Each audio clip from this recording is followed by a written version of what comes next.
Hola chicos, chicas. Bueno, voy a hacer un video rapidito respecto del cómo es el tema del trabajo hecho sobre un dipolo eléctrico. Yo sé que habían algunas dudas al respecto, así que bueno, quiero aclararlas acá porque también hay un pequeño problema con respecto a la resolución de uno de los problemas, que es el problema uno, si mal no recuerdo.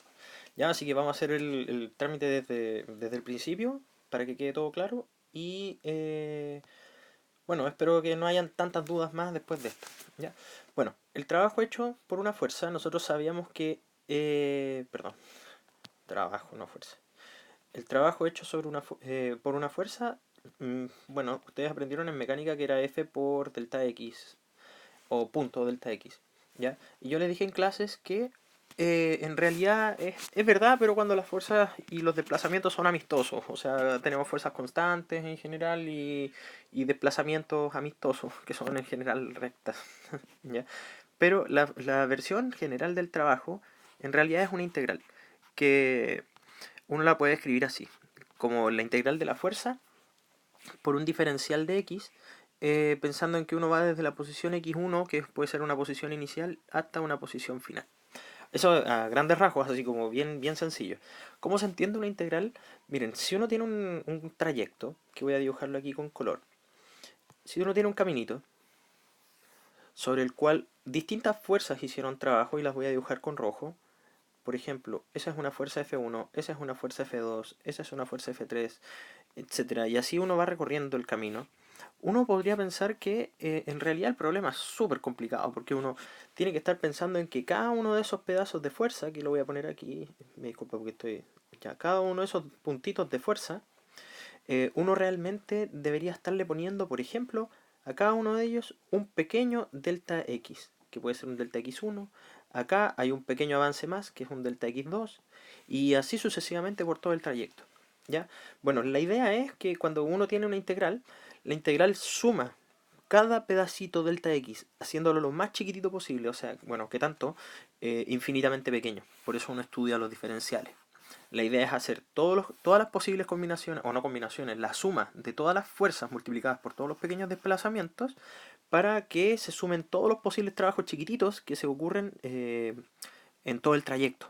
Que puede ser desde un punto que vamos a llamar A hasta un punto B. ¿Ya? Y que están relacionadas, por supuesto, con la posición uno y la posición, bueno, posición inicial y posición final, ¿ya? De esta integral. Espero que se entienda, o sea, la idea a grandes rasgos es una suma de infinitos pedacitos con infinitos desplazamientos pequeños y fuerzas aplicadas en cierto punto, que es lo que produce el trayecto. El tema está en que uno puede hacer algunos arreglos con respecto del trabajo y hacer algunos cambios de variables, que lo van a aprender probablemente en cursos más avanzados de matemática.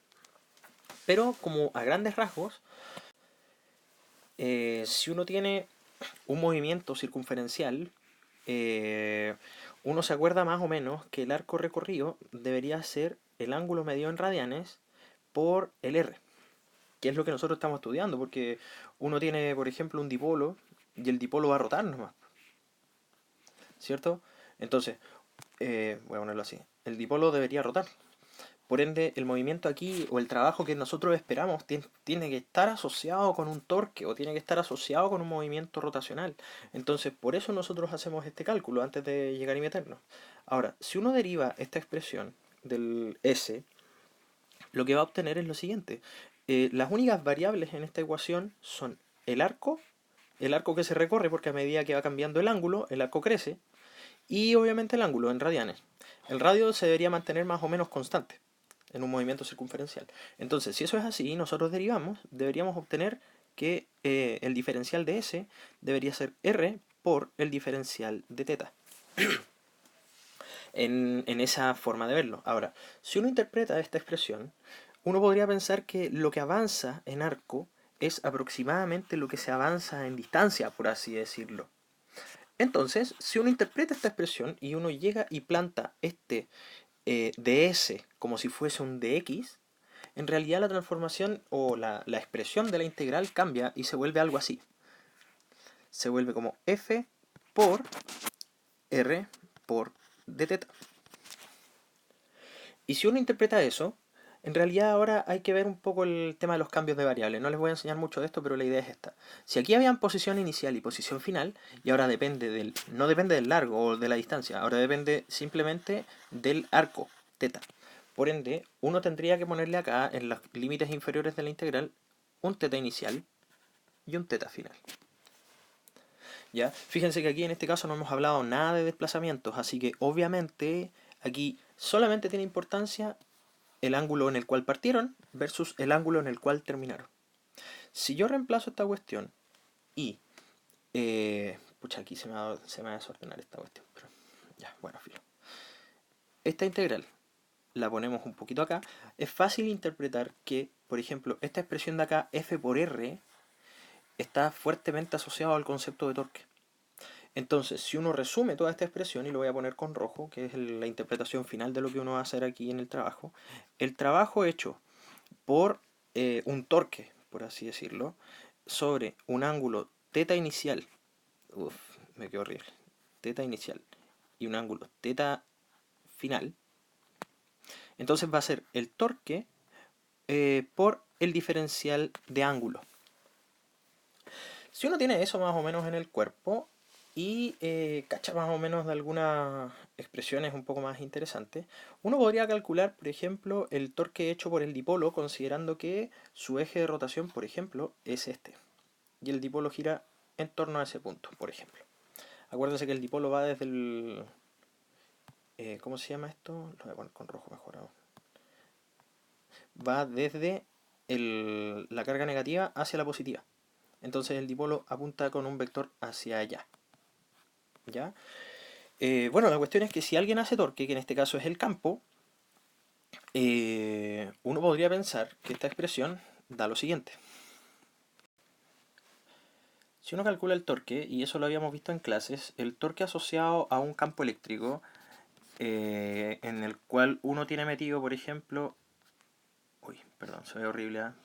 Ahí, menos, un dipolo, este es el campo, ¿ya? El torque que hace el campo sobre el dipolo está dado por Q por L cruz el campo.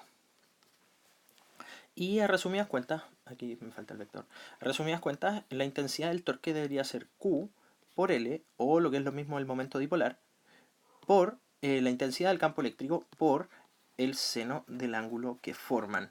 Y en este caso el ángulo que forman, ¿qué cosa? Bueno, el vector L, que está aquí, ese es L, y sería el campo eléctrico, que es ese de acá.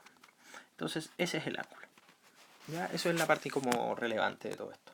Ahora, lo choro es que como ya tenemos el torque, es fácil ver lo siguiente. Nosotros teníamos que el trabajo hecho era la integral de entre teta inicial y teta final de el torque por de teta. Entonces, señalando aquí un poquito, Q, L y E, en este caso en particular, son constantes. Entonces, nosotros nos quedaría la integral siguiente. Teta sub 0, teta final. Q por L por E por el seno de teta por teta. O de teta, perdón. ¿Ya? Estos tres bichos de aquí salen de la integral por las propiedades de la integral. Entonces nos va a quedar Q por L por E, que insisto, esas propiedades no se las voy a mostrar. Pero nos queda la integral de teta, desde teta sub 0 hasta teta final, de seno de teta por de teta. En palabras simples, ¿qué estamos calculando con el seno de teta? O la integral del seno de teta. Como esta es la inversa de la derivada, hay que ver cuál es la función cuya derivada es seno. Nosotros sabemos que es menos coseno. Entonces, en rigor debería ser algo así la expresión final. Por menos coseno, me faltó ahí. Y el coseno debe ser evaluado en dos puntos. En teta inicial y en teta final. ¿Qué es lo que pasa? Aquí no estamos hablando nunca de desplazamientos. Cuánto ángulo recurrió y aquí que allá. Ok, o sea, se puede entender así, pero la integral se resuelve con dos puntos importantes, el teta final, el teta inicial. No hay mucho más que lidiar con eso, así que no hay que confundirse. Uno debe saber solamente desde dónde partió hasta dónde terminó. Y ahora, ¿de dónde viene esta expresión? Me voy a aguantar un poquito, espérense un poco. Voy a sacar resuelvo el tema de la integral. QLE, ¿cómo se evalúa esto? Va a ser menos coseno de teta final menos coseno de teta inicial. Oh, y voy a ponerle más, perdón, porque menos por menos es más.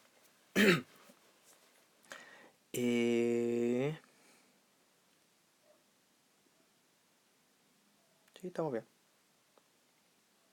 Correcto, sí. Ya, sigo en la siguiente hoja. Ya, dejé anotado en esta hojita con un signo menos, cambié los signos solamente para que se viera. Aquí está, lo dejé positivo, el signo quedó acá afuera. Ya, y aquí quedó menos, cambié los signos nomás, nada más. ¿De dónde sale esta expresión entonces que nosotros mostramos en la diapo? Menos Q por L por E por el coseno de teta, que era la expresión del trabajo que se hacía sobre el dipolo. Fíjense, sale principalmente de poder decir, ya, este término que es el que está molestando, lo hacemos cero, de alguna forma. ¿Y cómo lo hacemos cero? Bueno, es por una manera conveniente de mirar las cuestiones, pero hay que interpretar, obviamente. O sea, si yo tuviese que calcular el trabajo, yo ocuparía esta ecuación, tal cual. No haría interpretaciones medio extrañas, ocuparía todo esto. Pero en la bibliografía ustedes van a encontrar que este término es cero y que les va a dar esta ecuación. Entonces, el tema está en que cómo se interpreta esta expresión de acá. Si este es cero, es porque el ángulo del coseno da cero. Entonces este ángulo inicial lo transformaron o lo dijeron que era 90. Porque el coseno de 90 es cero. Entonces, ¿cuál es el inconveniente de esta interpretación? Por lo menos de esta expresión de acá. Que ese es el torque hecho, o sea, perdón, el trabajo hecho por una fuerza externa, no por bueno, sobre el dipolo, por una fuerza externa sobre el dipolo, y que va desde los 90 grados hasta donde sea que haya quedado. O sea, uno está comparando lo siguiente. Si este es el campo y este es el dipolo, uno está creyendo que hay una línea de alguna manera que nos da una referencia para poder medir desde dónde hasta dónde se va a mover el dipolo para poder calcular el trabajo, pero desde los 90 grados. Desde los 90. O sea que si yo quisiera calcular un dipolo que está aquí horizontal, paralelo, y tirarlo a una posición antiparalela, yo no podría ocupar esta ecuación, porque estoy tomando de referencia la vertical. Entonces necesito tener una ecuación general que me permita decir ya cuánto era el ángulo inicial, cero, por ejemplo, para este dipolo. ¿Y hasta dónde lo dejé? Hasta 180. ¿Cuál es la ecuación? Esa en realidad. Esta. Esa les sirve para poder evaluar un ángulo 0 hasta el ángulo 180 y pensar fácilmente que ese es el desplazamiento que recorre. Por esa razón, este ejercicio está equivocado en su resolución. Mira. Ya, ahí acabo de pegarlo. Este ejercicio, cuando dice cuánto trabajo, y lo voy a señalar aquí, cuánto trabajo requiere invertir desde la posición paralela al campo hasta la posición antiparalela, en realidad ustedes les están pidiendo cuánto es el trabajo desde que el dipolo pasa desde aquí hasta acá. En esta misma configuración, por supuesto. Ya que es esta donde el campo apunta hacia la derecha, etcétera. ¿Ya? Entonces, la única forma de hacerlo, si uno llega y calcula la ecuación, va a poner ángulo. Bueno, de 0 a 180 ustedes ponen 180, aquí pues sale un menos 1. Y considerando el Q, el L y el E, que si mal no recuerdo era 3 microcoulomb, 3 por 10 a la menos 6, el largo era 5 por 10 a la menos 2.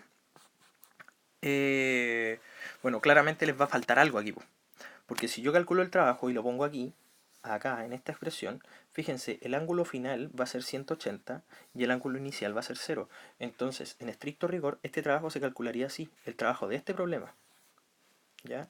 El trabajo de ese problema se calcularía de la siguiente forma, menos Q por L por E por el coseno del teta final. En este caso, el coseno es el ángulo 180, que es el ángulo que les digo acá, menos el coseno del ángulo inicial, en donde estaba el dipolo, a los 0 grados, acá. Si uno hace ese cálculo, bueno, obviamente el coseno de 180 da menos 1 y el coseno de 0 da 1. Y aquí claramente esta resta nos da menos 2, que tiene sentido, porque si uno se pone a pensar, si esta expresión es calculada desde el ángulo 90, para pasar desde la posición 90 a la 180, claro, pues hay un trabajo que si mal no recuerdo da 0.09 joules o algo así. Ya no lo voy a calcular ahora porque eso lo vimos en seminario. ¿Ya? Desde los 90 hasta los 180 van a obtener un trabajo y que sale por esta ecuación. Pero ese no es el trabajo desde los 0 hasta los 180. Así que habría que multiplicarlo por 2. Entonces, lo mejor, para no pensar demasiado, es ocupar esta ecuación, que es la general, y eso les va a dar el trabajo total desde el ángulo inicial hasta el ángulo final. Y no hay que pensar en desplazamientos ni cosas por el estilo. ¿Ya? Bueno, eso, espero que haya servido la aclaración y corrijan el tema del seminario porque la resolución estaba mala. ¿Ya? Así que eso, mil disculpas por no verlo antes. ¿Ya? Eso, cuídense. Chau, chau.